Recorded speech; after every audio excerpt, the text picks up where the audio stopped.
ലോക ഫുട്ബോളിന്റെ ചരിത്രത്തിൽ ഇതുവരെ ഉണ്ടാകാത്ത തരത്തിലുള്ള വലിയൊരു വിവാദത്തിന്റെ കൊടുങ്കാറ്റിലാണ് ഇപ്പോൾ ഫുട്ബോൾ ലോകം അടിയുന്നത്. 2026 ലോകകപ്പ് ഫൈനലിൽ സ്പെയിനോട് അർജന്റീന 1-0 ഗോളുകൾക്ക് തോറ്റപ്പോൾ അത് വെറുമൊരു തോൽവിയായിരുന്നില്ലെന്ന് സോഷ്യൽ മീഡിയയും ലോകമെമ്പാടുമുള്ള ഫുട്ബോൾ നിരീക്ഷകരും ഉറപ്പിച്ചു പറയുന്നു. ഫിഫയുടെ കറുത്ത കരങ്ങളും വലിയ രാഷ്ട്രീയ സമ്മർദ്ദങ്ങളും ചേർന്ന് അർജന്റീനയെ തോൽപ്പിക്കാനൊരുക്കിയ വലിയൊരു ഗൂഢാലോചനയായിരുന്നു ആ ഫൈനൽ മത്സരമെന്നാണ് ഇപ്പോൾ പുറത്തുവരുന്ന ഞെട്ടിക്കുന്ന റിപ്പോർട്ടുകൾ ചൂണ്ടിക്കാണിക്കുന്നത്. ലോകമെമ്പാടുമുള്ള ഫുട്ബോൾ കൂട്ടായ്മകളിൽ ഇപ്പോൾ ഏറ്റവും വലിയ ചർച്ചാ വിഷയം തന്നെ ഇതാണ്.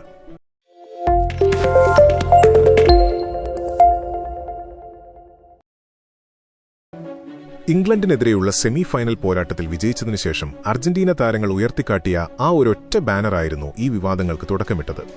ലാസ് മാൽവിനാസ് സോൺ അർജന്റീനാസ് അഥവാ ഫോക്ലാൻഡ് ദ്വീപുകൾ അർജന്റീനയുടേതാണ് എന്ന രാഷ്ട്രീയ പ്രഖ്യാപനമുള്ള ബാനർ മെസ്സിയുടെ സംഘം കയ്യിലേന്തിയപ്പോൾ തന്നെ ഫിഫയുടെ ആസ്ഥാനത്ത് അടിയന്തര യോഗങ്ങൾ ചേർന്നു കഴിഞ്ഞിരുന്നു. കളിക്കളത്തിൽ രാഷ്ട്രീയം പാടില്ലെന്ന ഫിഫ നിയമം ലംഘിച്ചതിന് അർജന്റീനയ്ക്കെതിരെ UK സർക്കാരും ബ്രിട്ടീഷ് മാധ്യമങ്ങളും കടുത്ത പ്രതിഷേധമുയർത്തി. ഫൈനൽ മത്സരത്തിന് ഏതാനും മണിക്കൂറുകൾക്ക് മുൻപ് സ്റ്റേഡിയത്തിനുള്ളിൽ നടന്ന സംഭവങ്ങൾ ആരുടെയും രക്തം തിളപ്പിക്കുന്നതാണ്.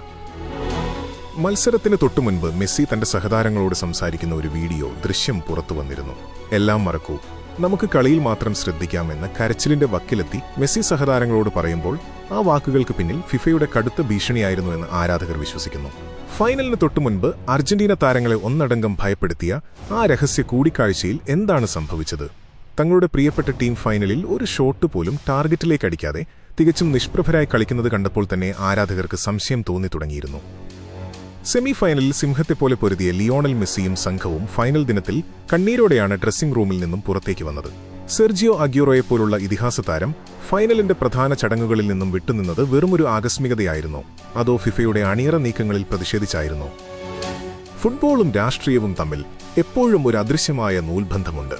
എന്നാൽ ആ ബന്ധം ഒരു ലോകകപ്പ് ഫൈനലിന്റെ ഫലത്തെ തന്നെ മാറ്റിമറിക്കുന്ന തരത്തിലേക്ക് വളർന്നുവെന്നതാണ് സോഷ്യൽ മീഡിയ കോണുകളിൽ ഉയരുന്ന ഏറ്റവും വലിയ ആരോപണം.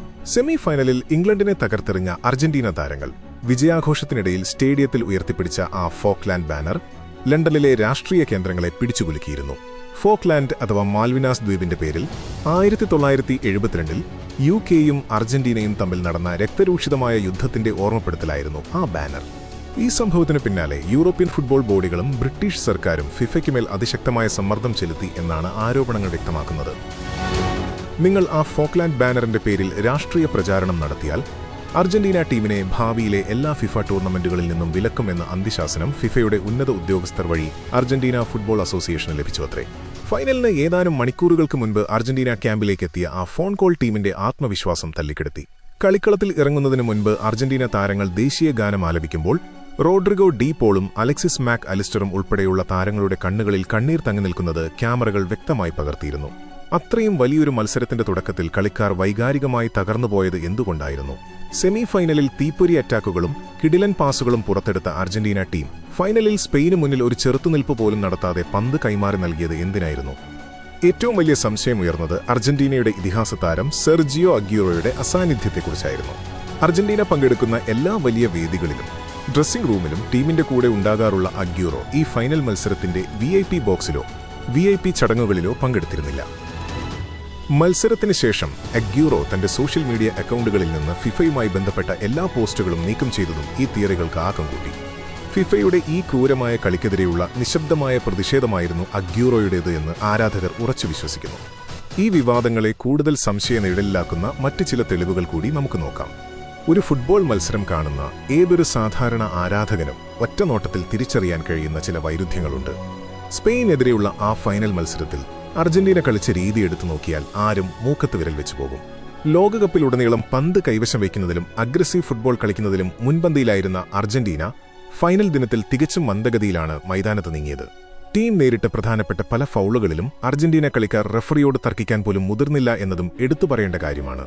ഇതിനെല്ലാം അപ്പുറം ടൂർണമെന്റിലുടനീളം ഫൈനൽ മത്സരങ്ങൾ കാണാനെത്തിയിരുന്ന മെസ്സിയുടെ കുടുംബം ഫൈനൽ മത്സരത്തിൽ സ്റ്റേഡിയത്തിന് പുറത്ത് കാണപ്പെട്ടുവെങ്കിലും ഉള്ളിലേക്ക് വന്നില്ല എന്നതാണ് മറ്റൊരു കാര്യം. അർജന്റീനയ്ക്ക് അനുകൂലമായി ലഭിക്കേണ്ട വ്യക്തമായ ഒരു പെനാൽറ്റി വാർ പരിശോധിച്ചു പോലും നോക്കാതെ റഫറി തള്ളിക്കളഞ്ഞപ്പോൾ ക്രീസിലുണ്ടായിരുന്ന കളിക്കാർ സാധാരണ കാണിക്കാറുള്ള പ്രതിഷേധങ്ങളൊന്നും തന്നെ നടത്തിയില്ല. സാധാരണ റഫറിയെ വളഞ്ഞു പ്രതിഷേധിക്കുന്ന റോഡ്രിഗോ ഡി പോൾ പോലും തലതാഴ്ത്തി നടന്നുപോകുന്ന കാഴ്ചയാണ് ലോകം കണ്ടത്. തോൽവി നേരത്തെ നിശ്ചയിക്കപ്പെട്ടതുപോലെ അല്ലെങ്കിൽ ടീമിനുമേൽ കടുത്ത നിയന്ത്രണങ്ങൾ ഉള്ളതുപോലെയായിരുന്നു അവരുടെ ഓരോ ചലനങ്ങളും. മത്സരത്തിന് ശേഷമുള്ള പ്രസന്റേഷൻ സെറിമണിയിലും ഈ അസ്വാഭാവികതകൾ പ്രകടമായിരുന്നു. സാധാരണയായി ഒരു തോൽവിക്ക് ശേഷം റണ്ണേഴ്സ് അപ്പ് മെഡൽ വാങ്ങുമ്പോൾ കളിക്കാർ നിരാശ പ്രകടിപ്പിക്കാറുണ്ടെങ്കിലും അന്ന് അർജന്റീന കളിക്കാരുടെ മുഖത്ത് നിരാശയേക്കാൾ ഉപരി ഭയവും അമർഷവുമായിരുന്നു തെളിഞ്ഞു നിന്നത്. എന്തോ വലിയ അനീതി തങ്ങൾക്ക് നേരെ നടന്നു എന്ന ഭാവമായിരുന്നു ആ നായകന്റെ മുഖത്ത്. മാത്രവുമല്ല, കളിക്കളത്തിന് പുറത്തുവന്ന ചില ലീക്ഡ് ഓഡിയോ ക്ലിപ്പുകളും ഈ ഗൂഢാലോചനയ്ക്ക് ബലം നൽകുന്നു. അർജന്റീന മാധ്യമപ്രവർത്തകർക്കിടയിൽ പ്രചരിച്ച ശബ്ദരേഖകളിൽ ഫോക്ലാൻഡ് വിഷയത്തിൽ മാപ്പ് പറയാൻ അർജന്റീന തയ്യാറാകാത്തതുകൊണ്ട് മാത്രമാണ് ഈ ഫൈനൽ അവരിൽ നിന്നും തട്ടിയെടുക്കപ്പെട്ടത് എന്ന് വ്യക്തമായി പറയുന്നുണ്ട്. ലോകകപ്പ് ഫൈനൽ പോലുള്ള ഒരു മഹാമാമാങ്കം വെറുമൊരു രാഷ്ട്രീയ സമ്മർദ്ദത്തിന്റെ പേരിൽ വഴിതിരിച്ചുവിട്ടു എന്ന വർത്തമാനം ഫുട്ബോൾ പ്രേമികളുടെ നെഞ്ച് തകർക്കുന്നതാണ്. ഇത്തരം ഗൂഢാലോചന തിയറികൾ ഇന്റർനെറ്റിൽ വൻതോതിൽ പ്രചരിക്കുമ്പോഴും നാം മനസ്സിലാക്കേണ്ട ചില യാഥാർത്ഥ്യങ്ങളുമുണ്ട്. ഫുട്ബോൾ ലോകത്ത് രാഷ്ട്രീയവും കായികരംഗവും തമ്മിൽ എപ്പോഴും തർക്കങ്ങൾ ഉണ്ടാകാറുണ്ട് എന്നത് സത്യമാണ്. ഫോക്ലാൻഡ് ബാനർ ഉയർത്തിയത് ബ്രിട്ടീഷ് മാധ്യമങ്ങളിൽ വലിയ വാർത്തയായിരുന്നു എന്നതും നിഷേധിക്കാൻ കഴിയില്ല. എന്നാൽ ഒരു ലോകകപ്പ് ഫൈനൽ മത്സരം പൂർണ്ണമായും വിജയിയെ നിശ്ചയിച്ച് നടത്തുന്ന ഒന്നാണോ, അതോ ആരാധകരുടെ വിഷമത്തിൽ നിന്നും ഉടലെടുത്ത വെറും തിയറികൾ മാത്രമാണോ ഇവയെല്ലാം? സോഷ്യൽ മീഡിയയിൽ പ്രചരിക്കുന്ന ഈ ആരോപണങ്ങൾക്ക് ഫിഫയോ അർജന്റീന ഫുട്ബോൾ അസോസിയേഷനോ ഇതുവരെ ഔദ്യോഗികമായി യാതൊരു സ്ഥിരീകരണവും നൽകിയിട്ടില്ല.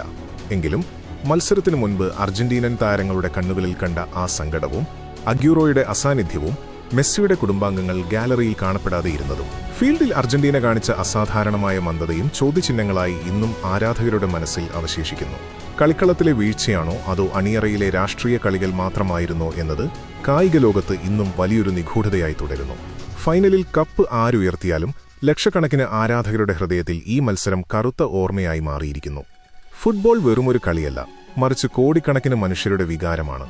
ആ വികാരത്തിനുമേൽ രാഷ്ട്രീയത്തിന്റെയോ അധികാരത്തിന്റെയോ കറുത്ത നിഴലുകൾ വീഴാതിരിക്കട്ടെ എന്ന് പ്രാർത്ഥിച്ചുകൊണ്ട് മാത്രമായിരിക്കും ഓരോ ഫുട്ബോൾ പ്രേമിയും വരും കാലങ്ങളെ നോക്കിക്കാണുന്നത്. സ്പെയിൻ അർജന്റീന ഫൈനൽ മത്സരത്തെക്കുറിച്ച് സോഷ്യൽ മീഡിയയിൽ പ്രചരിക്കുന്ന ഈ ഗൂഢാലോചന തിയറികളെക്കുറിച്ച് നിങ്ങൾക്ക് എന്താണ് പറയാനുള്ളത്?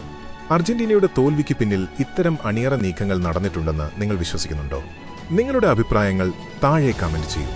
ഫുട്ബോൾ ലോകത്തെയും മറ്റ് കായിക മേഖലകളിലെയും ഇതുപോലുള്ള നിഗൂഢമായ ചരിത്രങ്ങളും അറിയാക്കഥകളും ഇനിയും ഒന്നിച്ചു കാണാൻ നമ്മുടെ ഈ ചാനൽ ഇപ്പോൾ തന്നെ സബ്സ്ക്രൈബ് ചെയ്യുക. തൊട്ടടുത്തുള്ള ആ ബെല്ലൈക്കൺ കൂടി ഒന്ന് അമർത്തിയാൽ അടുത്ത വീഡിയോയുമായി ഞാൻ എത്തുമ്പോൾ തന്നെ നിങ്ങൾക്ക് നോട്ടിഫിക്കേഷൻ ലഭിക്കും. നന്ദി.